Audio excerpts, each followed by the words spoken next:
ನಮಸ್ತೆ ಆತ್ಮೇರೆ, ನಿಮ್ಮೆಲ್ಲರ ಹಿತೈಷಿ ಚಿತ್ತಚೇತನ ಬ್ರಹ್ಮ.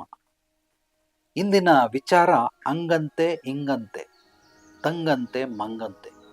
ಕೆಲವರೆಲ್ಲ ಮನೆಯಲ್ಲಿ ಕೊಳಲು ಇಡಬಾರ್ದಂತೆ, ಮನೆಯಲ್ಲಿ ಪ್ರಾಣಿ ಪಕ್ಷಿಗಳ ಫೋಟೋ ಇಡಬಾರ್ದಂತೆ, ಸೊ ಯಾವುದೋ ದೇವ್ರ ವಿಗ್ರಹಗಳನ್ನು ಇಡಬಾರ್ದಂತೆ, ಈ ಚೆಂಡು ಹೂವು ಹಾಕಬಾರ್ದಂತೆ, ಮನೆ ಮುಂದೆ ರಂಗೋಲಿ ಇಡಬಾರ್ದಂತೆ, ಸೊ ಮನೆ ಒಳಗಡೆ ನಾನ್ ವೆಜ್ ಮಾಡಬಾರ್ದಂತೆ.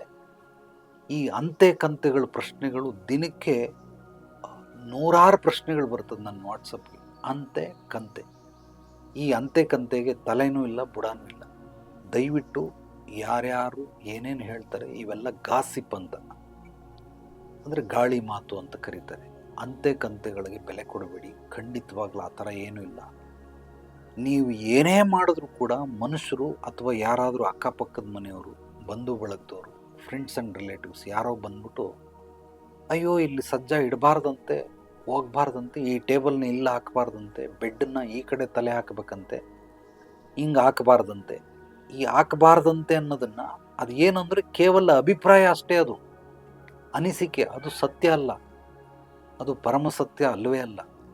ಹಂಗಂದ್ರೆ ಸತ್ಯ ಏನು? ಯಾರೋ ಬಂದು ಈ ಕಡೆ ತಲೆ ಹಾಕಬಾರ್ದಂತೆ ಅಂದರು, ಅವರು ಮಂಚ ತಿರುಗಿಸ್ಬಿಟ್ಟು ಈ ಕಡೆ ತಲೆ ಹಾಕಕ್ಕೆ ಶುರು ಮಾಡಿದ್ರು. ಈ ಕಡೆ ತಲೆ ಹಾಕಿದ್ಮೇಲೆ ಪಾಪ ಆಕ್ಸಿಡೆಂಟ್ ಆಗೋಯ್ತು, ಗಾಡಿ ಡ್ಯಾಮೇಜ್ ಆಯಿತು, ಬಾಡಿನೂ ಒಂದಷ್ಟು ಡ್ಯಾಮೇಜ್ ಆಯಿತು.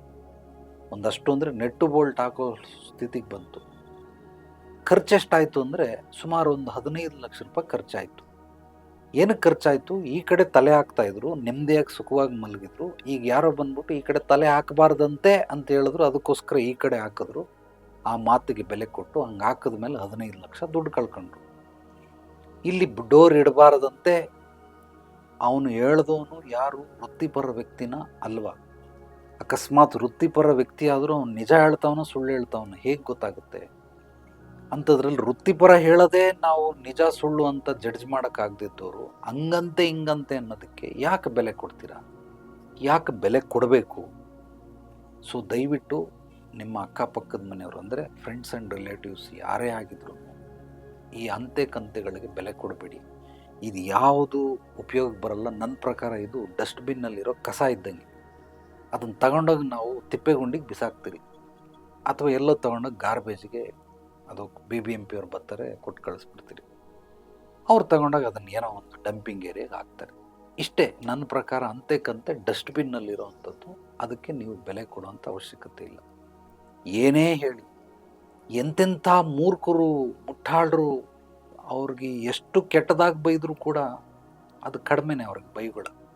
ಯಾಕೆ ಅಂದರೆ ಮನೆಯಲ್ಲಿ ವಿಗ್ರಹ ಇಡಬಾರ್ದಂತೆ, ದೇವ್ರ ವಿಗ್ರಹ. ಯಾಕೆ ದೇವ್ರ ವಿಗ್ರಹ ಇಡಬಾರ್ದು? ಅಕಸ್ಮಾತ್ ಇಡಬಾರ್ದು ಅಂದರೆ ಯಾರು ಇಡಬಾರ್ದು ಅದು ಅವ್ರಿಗೆ ಗೊತ್ತಿಲ್ಲ. ಅಂತೆ ಕಂತೆಗಳಿಗೆ ಬೆಲೆ ಕೊಟ್ಟು ಯಾರೋ ಅವರು ವಂಶ ಪಾರಂಪರವಾಗಿ ಬಂದಂತಹ ಒಂದು ಪ್ರತೀತಿ. ಉದಾಹರಣೆ, ಕಳಸ ಇಡ್ತಾರೆ. ಈ ಥರದ್ದು ಚೊಂಬಲ್ಲಿ 3 ವೀಳ್ಯದೆಲೆಗಳನ್ನು ಇಟ್ಬಿಟ್ಟು, ತೆಂಗಿನಕಾಯಿ ಇಟ್ಬಿಟ್ಟು ಕಳಸ ಇಡ್ತಾರೆ. ಆ ಕಳಸಕ್ಕೆ ಕೆಲವರು ಮುಖವಾಡಗಳನ್ನು ಹಾಕ್ತಾರೆ. ಅದು ವರಮಹಾಲಕ್ಷ್ಮಿಗೆ ಹಾಕ್ದಂಗೆ ದಿನನಿತ್ಯ ಪೂಜೆ ಮಾಡೋರು ನೋಡಿದ್ದೀನಿ. ಹಣ್ಣು, ಎಲೆ, ಅಡಕೆ, ಹೂವು, ಕಾಯಿಗಳನ್ನೆಲ್ಲ ಕಣ್ಣು ಮೂಗೆಲ್ಲ ಬರೆದ್ಬಿಟ್ಟು ಅದಕ್ಕೆ ಚಿನ್ನದ ಹಾರಗಳನ್ನು ಹಾಕೋರು ನೋಡಿದ್ದೀನಿ. ಆ ಥರ ಸುಮಾರು 7-8 ತಲೆಮಾರುಗಳಿಂದ ಮಾಡ್ಕೊಂಡು ಬಂದಂತಹ ಒಂದು ಶಾಸ್ತ್ರ ಸಂಪ್ರದಾಯಗಳನ್ನು ಯಾರೋ ಬಂದ್ಬಿಟ್ಟು, ಅಯ್ಯೋ ಅವ್ರ ಮನೇಲಿ ಕಳಸ ಇಟ್ಬಿಟ್ಟು ಹಿಂಗೆ ಆಗ್ಬಿಡ್ತಂತೆ ಅಂತ ಹೇಳಿದ್ರು. ಅವತ್ತಿಂದ ಅವ್ರು ಕಳಸ ಇಡೋದು ಬಿಟ್ಬಿಟ್ರು. ಬಿಟ್ಟಿದ ತಕ್ಷಣವೇ ಇಲ್ಲಿ ಸುಮಾರು ಬದಲಾವಣೆಗಳಾಗೋದಕ್ಕೆ ಶುರುವಾಯಿತು. ಮೊದಲು ಬದಲಾವಣೆ ಅಂದರೆ ಅದು 1000 ಗಟ್ಟಲೆಯಲ್ಲಿ ಖರ್ಚಾಗ್ತಾ ಇರ್ತದೆ. ನೆಕ್ಸ್ಟ್ ಪರಿವರ್ತನೆ ಆಗೋಕ್ಕೆ ಶುರುವಾಯಿತು, ಲಕ್ಷಾಂತರ ರೂಪಾಯಿ ಖರ್ಚಾಗೋಕ್ಕೆ ಶುರುವಾಗುತ್ತೆ. ಅದಾದಮೇಲೆ ರೂಪಾಂತರಣ ಸ್ಟಾರ್ಟ್ ಆಯಿತು, ಕೋಟ್ಯಾಂತರ ರೂಪಾಯಿಗಳು ಹೋಗ್ತವೆ. ಈ ಬದಲಾವಣೆಗೂ ಪರಿವರ್ತನೆಗೂ ರೂಪಾಂತರಣಕ್ಕೂ ಇರುವಂಥ ವ್ಯತ್ಯಾಸಗಳು. ಇದೆಲ್ಲ ಯಾಕಾಯಿತು ಅಂತ ನೋಡಿದ್ರೆ, ಯಾವಾಗ ಅವರು ಈ ಕಳಸ ಮಾಡೋದನ್ನು ನಿಲ್ಲಿಸಿದ್ರು, ಅಲ್ಲಿಂದ ಆಚೆಗೆ ಈ ರೀತಿ ಎಲ್ಲ ಆಗೋದಕ್ಕೆ ಶುರುವಾಯಿತು. ನಾನು ಹೇಳೋದು, ಆ ಅಂತೆ ಕಂತೆಗಳಿಗೆ ಇಷ್ಟೊಂದು ರೆಸ್ಪೆಕ್ಟ್ ಕೊಡ್ತಿರಲ್ಲ, ಅಷ್ಟು ರೆಸ್ಪೆಕ್ಟ್ ಕೊಟ್ಟು ಅದನ್ನು ಮಾಡ್ತಿರಲ್ಲ. ಮಾಡುವಂಥವ್ರು ಎಂಥ ಮೂರ್ಖರು. ಹೇಳೋವಂಥವ್ರು ಬಿಟ್ಬಿಡ್ರಿ, ಅವರು ದಡ್ರು ಹೆಡ್ರು. ಆದರೆ ನೀವು ಅದನ್ನು ಕೇಳುವಂಥವ್ರು, ಅದನ್ನು ಮಾಡುವಂಥವ್ರು ಇದ್ರಲ್ಲ, ನೀವೆಂಥ ಮೂರ್ಖರು. ಮೊದಲು ಅವ್ರು ಹೊಡೆಯೋದಕ್ಕಿಂತ ಮುಂಚೆ ಯಾರು ಮಾಡ್ತೀರ ನಿಮಗೆ ನೀವು ಹೊಡ್ಕೊಳ್ಬೇಕು. ದಯವಿಟ್ಟು ಆ ರೀತಿ ಮಾಡೋಕ್ಕೆ ಹೋಗಬೇಡಿ. ಅಂತೆ ಕಂತೆಗಳಿಗೆ ನಯಾ ಪೈಸದ ಬೆಲೆ ಇಲ್ಲ. ಹಂಗಂತೆ ಹಿಂಗಂತೆ ಅದನ್ನು ದಯವಿಟ್ಟು ಮಾಡಬೇಡಿ. ಮೊದಲು ಏನನ್ನೇ ಮಾಡಬೇಕಾದ್ರೆ ಒಂದು ಅಧ್ಯಯನ ಅಂತಿದೆ, ರಿಸರ್ಚ್.